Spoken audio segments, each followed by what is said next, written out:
આજે આમ આદમી પાર્ટી જિલ્લા કમિટીએ આ મંજુબેનની મુલાકાત લીધી. એક સફાઈ કર્મચારી છે અને ખંભાળિયા નગરપાલિકા દ્વારા એને નોકરીમાંથી કાઢી મૂકવામાં આવ્યા છે. એની પાસે કોર્ટનો હુકમ હોવા છતાં નગરપાલિકાના ચીફ ઓફિસર કે અન્ય પ્રશાસનિક અધિકારીઓ કોઈ પણ હિસાબે એને લેવા માગતા નથી.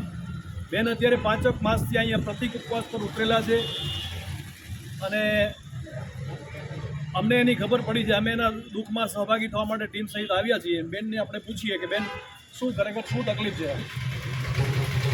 ખોટી રીતે હેરાન કરતા હતા અને કામમાં કાયમીનો ફિક્સનો માઇન્ડ હતો. આવી રીતે પછી ભાઈને 4 વર્ષથી આંદોલન કરું છું.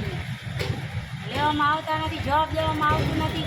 મૌખિકના કે લેખિતના કાંઈ જવાબ દેવામાં આવતા જ નથી. કેસ તમે જીતી ગયા છો છતાં પણ જવાબ આપતા નથી. જવાબમાં તમને શું લેખિત કંઈ આપ્યું છે? ના, લેખિત નથી આપતા. મૌખિક શું કહે છે?